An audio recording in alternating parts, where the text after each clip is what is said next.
Children, welcome back to my channel Sunanatograph. Today I am going to continue with the 17th chapter of Social Studies Class 10 Gujarat Board. In this we are learning about poverty and unemployment, what are the challenges that the poor people are facing, and in the previous topics we learned about what is poverty and what are the strategies implemented by the government to eradicate poverty. Now in this point we are going to learn about poverty alleviation program, that is PAP. So this also is your 1 mark question, that what is PAP. So you have to write poverty alleviation program. Now in this the government has taken up so many different types of schemes which they believe can reach to the rural and urban people. जो poverty line के below रहते हैं, BPL वाले लोग हैं, उन तक direct financial benefit मिल जाए, इसलिए बहुत सारी वेलफेयर स्कीम्स को डेवलप किया गया है. There may be changes in the names of these programs, but the basic objective is to create opportunity of employment for families suffering from poverty, improve agriculture, rural upliftment, food security, provide education, and develop skill through training so that the economic condition may improve, leading social security, and may help the people to come above poverty line. तो वो सारी schemes जो हैं उनके नाम अलग अलग हो सकते हैं, लेकिन उनका मेन ऑब्जेक्टिव एक ही है. वो क्या है कि एम्प्लॉयमेंट की अपॉर्चुनिटीज़ क्रिएट करना, जो फैमिलीज़ पॉवर्टी लाइन के बिलो रह रही हैं उनको इम्प्रूव करना, उनकी लाइफस्टाइल को इम्प्रूव करना, एग्रीकल्चर सेक्टर में इम्प्रूवमेंट लाना, देन रूरल अपलिफ्टमेंट करना, फूड सिक्योरिटी मीन सबके घर में सबको फूड मिले, देन एजुकेशन प्रोवाइड करना, देन डेवलप स्किल्स, जो वहाँ का यूथ है उसको प्रॉपर स्किल डेवलपमेंट मिले ताकि वो फार्मिंग के साथ साथ दूसरे एम्प्लॉयमेंट में भी योगदान दे सकें.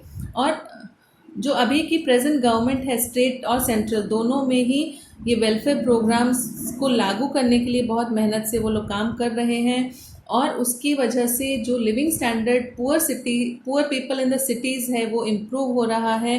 Geographical and infrastructural services with the reduction in unemployment. So unemployment अगर नहीं होगी, लोगों को नौकरी मिलती रहेगी, लोगों को काम मिलता रहेगा, तो नेचुरल है कि पॉवर्टी लेवल जो है वो कम हो जाएगा. सो पॉवर्टी एलिवेशन प्रोग्राम्स और स्कीम्स जो है वो 5 सेक्शंस में डिवाइड कर सकते हैं. 1 is wage based employment programme, then is self employment programme, then programmes related to food security, programmes related to social safety, then programmes of elimination of poverty in urban areas. तो ये 5 categories में जो भी PAP वाले programmes हैं या schemes हैं उनको डिवाइड किया गया है. So this can be your 1 mark question in your board, that what are the 5 divisions in which PAP is divided. So you have to write the name of all these 5 programs which the government has tried to implement for the upliftment of the poor. Presently many series or programs are implemented in these 5 sections. तो इन 5 sections, that is wage based employment programme, मतलब जो भी काम करता है उसको daily उसका जो मेहनताना है वो कितना अमाउंट होना चाहिए वो फिक्स किया गया है और वो मिलना चाहिए. फिर सेल्फ एम्प्लॉयमेंट प्रोग्राम, मतलब कोई अपना खुद का काम करना चाहता है तो उसको भी बढ़ावा मिले. फिर programmes related to food security means हर घर में खाना पहुँचे, हर घर के लोग जो हैं वो बिना खाए ना सोए, हर घर में 2 टाइम का खाना तो कंपलसरी मिलना ही चाहिए. Then programmes related to social safety, मतलब जो सोसाइटी में रहते हैं वहाँ पर सेफ्टी भी होनी चाहिए, वहाँ पर कोई भी डेंजर सिचुएशन में रहने के लिए मजबूर ना होना पड़े, और जो बच्चे हैं उनको एजुकेशन, उनको हर तरह की सेफ्टी मिले, जो विमेन हैं उनको सेफ्टी मिले. So the social safety programs are also there. Then programs of elimination of poverty in urban area. So rural के साथ साथ अर्बन एरिया में भी जो पुअर पीपल रहते हैं उनको भी प्रॉपर जो फैसिलिटीज़ हैं वो मिलती रहें. वो सारे प्रोग्राम्स को अलग अलग योजनाओं के अंतर्गत, अलग अलग प्लान्स के अंतर्गत डिवाइड किया गया है. तो let us start with the first one. And what is the major objective. इन सारी योजनाएं जो अभी हम लोग पढ़ने वाले हैं उन सारी योजनाओं का एक ही मकसद है. वो क्या है? वो है employment in the field of agriculture and irrigation. road, food security, organic farming, and selling of agricultural products. So that direct income is earned, which will improve the financial condition of the poor. तो main मकसद इन सारी योजनाओं का क्या है, वो यही है कि जो एग्रीकल्चरल प्रोडक्ट्स हैं उनको किस तरह से हम इम्प्रूवमेंट करा जाए, जो सीड्स हैं, ट्रैक्टर्स हैं, या फिर जो भी टेक्नोलॉजी है वो फार्म्स में किस तरह से यूज़ करके ज़्यादा इनकम लाई जाए, ज़्यादा फसल उगाई जाए. फिर रोड्स जो है वो प्रॉपर हो ताकि ट्रांसपोर्टेशन ईजी हो जाए. Then each family should get the food, and then more of organic farming so that pesticides and all those chemicals are less used, and then the proper vegetables and fruits are grown. And how the farmers can grow and sell the products directly in the market without any crop sharers, so that उनकी जो income है वो direct उन्हीं को मिले, किसी के through बेचकर उनको कमीशन ना देनी पड़े. So what is the first one, that is the प्रधानमंत्री कृषि सिंचाई योजना. इसमें क्या है, इसमें नेशनल एग्रीकल्चर प्लान है ये, और उसमें क्या होता है, there should be increase in agriculture growth rate and sectors related to it, improvement in irrigation facilities. तो इरिगेशन की जो फैसिलिटीज़ हैं उनमें टेक्नोलॉजी को यूज़ करके कैसे प्रॉपर पानी की सुविधा मिले, कैसे वो स्प्रिंकलर्स या फिर ट्रैक्टर्स या फिर कुछ ऐसी मशीन्स को यूज़ करके फार्मिंग जल्दी हो पाए और इजीली सब कुछ हो जाए, वैसी फैसिलिटीज़. फिर इरिगेशन फैसिलिटी जो है वो एग्रीकल्चर के हर लैंड के हर पार्ट पर पहुँचे. फिर ड्रिप इरिगेशन सिस्टम को यूज़ करके हम पानी भी बचा सकते हैं और खेत में कम मेहनत से फार्मर जो है वो हर कोने में पानी पहुंचा सकता है. Then small and big medium size check dams, ताकि जो पानी जमा हो जाता है या फिर फ्लड के टाइम पर या बारिश के टाइम पर पानी ओवरफ्लो होता है तो वो उनके खेतों में ना जमा हो जाए. Then every field can get water. तो ये सारी जो योजनाएं हैं, ये सारी जो चीज़ें हैं वो फार्मर्स को बचाने के लिए, उनको एक तो कर्जे से बचाने के लिए, प्लस उनकी जो लाइफ में कोई भी और दूसरी प्रॉब्लम्स हैं उनमें से वो उभर कर आए बाहर और वो अपनी मेहनत से उगाए हुए फार्म प्रोडक्ट्स को प्रॉपरली सेलिंग कर सके. तो उसमें उनको इरिगेशन फैसिलिटीज़ जो हैं वो पहुंचाई जाती हैं. Then the second one is prime minister farm safety insurance plan. तो ये एक इंश्योरेंस प्लान है जो प्राइम मिनिस्टर के नाम से फार्म सेफ्टी इंश्योरेंस प्लान चलाया जाता है. इसमें क्या है, इसमें जो नेचुरल कैलामिटीज़ आती हैं जैसे कि फ्लड या फिर ड्रॉट, तो उसमें जो भी उनकी फसल को नुकसान पहुंचा है या किसी भी इस वजह से जो अगर उन्होंने रजिस्ट्रेशन किया है, देखो ये सारी फैसिलिटीज़ जो हैं ये गवर्नमेंट प्रोवाइड करती है, पर उसके लिए हम बाद में गवर्नमेंट को ब्लेम करें कि अरे हमें तो फैसिलिटी मिली ही नहीं. पर वो फैसिलिटी तब मिलेगी अगर हम उस प्रोग्राम के अंतर्गत अपने आप को रजिस्टर करवाएं. तो फार्मर्स को अगर फार्म सेफ्टी इंश्योरेंस प्लान के अंतर्गत वो अगर अपने आप को रजिस्टर करवा लेते हैं तो उनका कोई भी फ्लड या फिर ड्रॉट की वजह से नुकसान हुआ हो वो गवर्नमेंट से उनको कंपनसेशन मिलती है.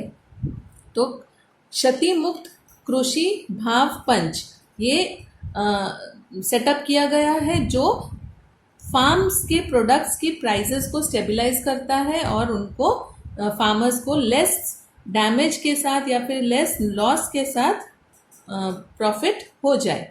Then the third one is national drinking water programme. तो इसके अंतर्गत क्या है कि जो पानी है वो हर फील्ड तक पहुँचे और कैनाल नेटवर्क बनाया जाए ताकि जो रिवर का पानी है वो फ्लड के टाइम पर ओवरफ्लो होकर वेस्ट ना हो.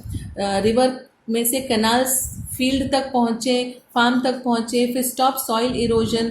फिर new tubewells for tribals. Prevention of salinity has been implemented. Salinity मतलब जो पानी है वो खारा हो जाता है तो वो हम सब्जियों को या फिर वेजिटेबल्स या फार्म्स में यूज़ नहीं कर सकते हैं, हमें वहाँ पर मीठे पानी की ज़रूरत होती है. तो then bonus on the purchase of cotton and we have come back to the second point. Then program of digging ponds, then watershed development, construction of tanks, conservation of rainwater, afforestation, constructing lining of canal, then planting trees and shrubs, renovation and revitalization of check dams, have been started. तो ये सारी चीज़ें जो हैं, afforestation मतलब forest को उगाना, पेड़ों को लगाना ताकि सॉइल इरोजन ना हो, फिर पॉन्ड्स बनाना ताकि वहाँ पर हम रेन वाटर को स्टोर कर सके, फिर बहुत सारी ऐसी चीज़ें हैं जो पानी के रिलेटेड हैं, और पानी की समस्या जब बारिश ना हो तब भी वो पूरी होती रहे, तो ऐसी सारी जो चीज़ें हैं, चेक डैम्स वगैरह, वो बनाने में हेल्प इस प्रोग्राम के अंतर्गत गवर्नमेंट करती है। State government has provided finance at low rate of interest from bank for kharif crops, cattle rearing, storing fertilizer and also taking solid steps in irrigation schemes of central government। तो जो state government है वो finance help करती है, financial help करती है लो interest में। जो बैंक्स हैं उनमें ये स्कीम्स है कि अगर कोई फार्मर अपने फार्म में खरीफ क्रॉप्स को उगाने के लिए या फिर कैटल रियरिंग के लिए या स्टोरिंग फर्टिलाइज़र के लिए कोई भी लोन लेते हैं तो बैंक में से उनको कम रेट ऑफ इंटरेस्ट में वो लोन मिल जाता है। दे डोंट हैव टू पे a large amount of interest for the loan. Then Gujarat government has undertaken programs for poverty elimination. Since last 10 years, government has been organizing poverty welfare fair for helping farmers to become self-reliant। जो गरीब कल्याण मेला आप लोगों ने भी सुना होगा, कई बार हमारे यहाँ पे चौपाटी पे भी लगता है। तो गुजरात गवर्नमेंट ने ये वाला एक प्रोग्राम ऑर्गेनाइज किया है जिसमें कि वेलफेयर फेयर्स ऑर्गेनाइज की जाती हैं ताकि जो भी फार्मर्स हैं उनको हेल्प उस में भी मिल सके। Then we come to the next one, that is E-NAM scheme. Under this program, agriculture market has been set up for the farmers in which farmers may get their products listed, online trader may bid from any place। तो ये जो है कोई भी farm product है वो farmers अपने आप को रजिस्टर करवा लेते हैं, तो उसके बाद जो भी उनका प्रोडक्ट है वो ऑनलाइन डालते हैं। जैसे आप ऑनलाइन शॉपिंग करते हो ऐसे ही वो फार्मर्स का प्रोडक्ट जो भी फार्म प्रोडक्ट है वो ऑनलाइन वो लोग डालते हैं, और उसके बाद कोई भी ट्रेडर जो उस सामान को खरीदना चाहता है, जो भी उस रॉ मटेरियल या फिर पल्सेस या ग्रेन्स को खरीदना चाहता है, वो कहीं पर भी पूरे इंडिया में कहीं पर भी बैठकर वो उसकी बोली लगा सकता है, उसका ऑक्शन कर सकता है, and then the farmer is getting the benefit of those amount. Objective of this plan is to save farmers from loss faced by them due to mediators, brokers। तो जो भी मीडिएटर्स हैं, जो दलाल हैं, उनका जो कमीशन है वो भी उनको फार्मर्स को ना देना पड़े और फार्मर्स को इसकी वजह से लॉस ना हो। क्योंकि कई बार क्या होता है, जो मीडिएटर होते हैं, ब्रोकर्स होते हैं, वो क्या करते हैं, वो फार्मर से कम रेट में खरीद कर मार्केट में हाई रेट पर बेच देते हैं। तो उससे क्या होता है, जो खरीद रहा है उसको भी लॉस है और जो फार्मर है उसको तो लॉस होता ही है। Now we come to the next point over here, and that is from Gramodaya to Bharat Uday. मतलब ग्राम यानी कि विलेज के उद्धार से लेकर भारत के उद्धार तक किस तरह की स्कीम्स को लागू किया गया है, वो है through such programmes farmer oriented plans have been made to prevent loss faced by the farmers due to wild animals damaging the crops by providing them economic help to build fencing to protect from crops, production of grass for cattle at the time for crisis or drought, and to help to construct cattle shelter for rainforesting and discovering mineral rich regions। तो farmers को fencing करने के लिए, अपने farm में चारों तरफ fencing करने के लिए भी गवर्नमेंट उनको हेल्प करती है।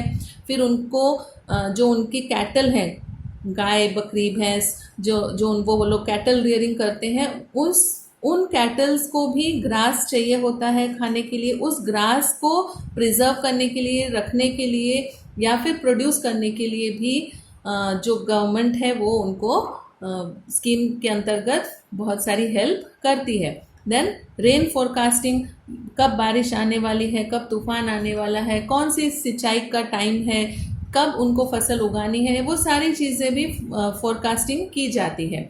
और मिनरल रिच रीजन्स, तो कौन से रीजन्स में मिनरल्स ज़्यादा है और वहाँ पर कौन सी क्रॉप को उगाया जाए तो उनको ज़्यादा बेनिफिट हो, वो सब भी जो सैटेलाइट है और ड्रोन टेक्निक की मदद से बताया जाता है। Provision is made to maintain record of land survey. हम लोग कई बार कहते हैं ना कि ये सैटेलाइट्स इतनी सारी हम लोग स्पेस में भेज रहे हैं तो उनका क्या फ़ायदा, बट यही फ़ायदा है, वहाँ से वो सैटेलाइट बैठकर हमें बताती है कि कौन सी जगह पर क्या मिनरल है। फिर वो वहाँ से ही उतनी दूर स्पेस से ही हमें वेदर फोरकास्टिंग और फार्मर्स को हेल्प होने वाले सारी जो जानकारी है वो भी हमें सैटेलाइट से मिल सकती है। So all that is the help of the technology that government has done for the farmers. Then maintain land record survey, तो लैंड का जो सर्वे है उसका रिकॉर्ड मेंटेन करना। फिर they get help in the form of availability of finance at low rate of interest for mechanisation of farming to produce tractor and mini tractors. तो tractors और mini tractors को produce करने और उनको use करने के लिए, खरीदने के लिए भी सब्सिडी दी जाती है। फिर वाटर टैंक और अपनी प्लांटेशन क्रॉप्स को इम्प्रूव करने के लिए, फिर कंप्यूटराइज करने के लिए, अपने एग्रीकल्चर, अपने फार्म को कंप्यूटराइज करने के लिए, मतलब सब कुछ ऑनलाइन ही करने के लिए। अब आप इसमें कहोगे कि ऑनलाइन ही फार्म कैसे चलेगा? ऑनलाइन फार्म भी चल सकता है, बिकॉज ऑनलाइन से ही वो लोग अपने आप को रजिस्टर करते हैं, वो लोग अपनी ऑक्शन करते हैं, वो लोग बहुत सारी ऐसी सुविधाएं हैं जो कंप्यूटराइज करके पा सकते हैं।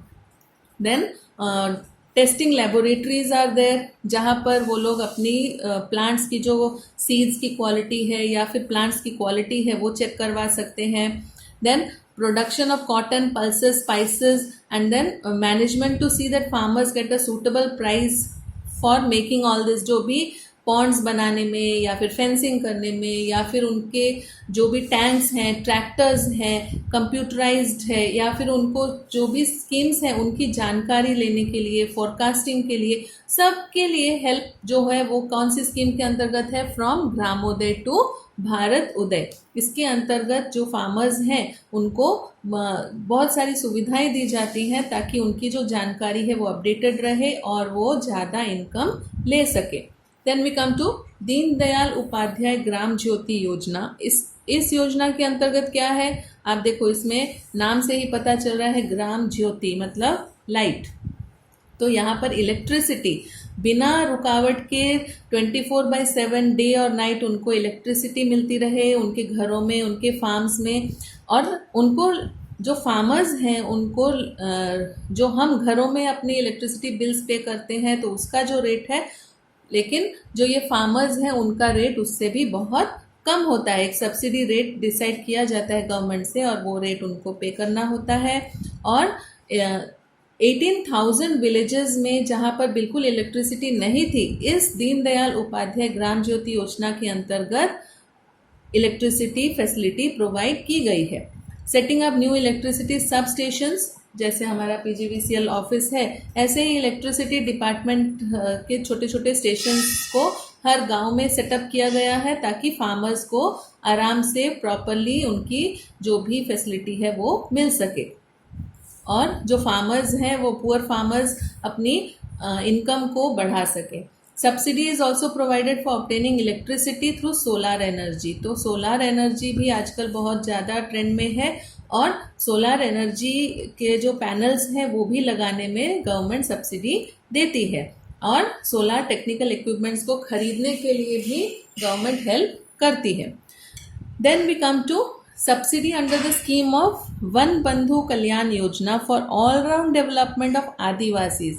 तो जो आदिवासी हैं, बहुत ही पिछड़ी हुई इलाकों में रहते हैं, उन लोगों को भी बहुत सारी स्कीम्स के अंतर्गत डेवलपमेंट मिले, उनके भी जो बच्चे हैं उनको भी पढ़ने का और अच्छी लाइफस्टाइल रहने का मौका मिले।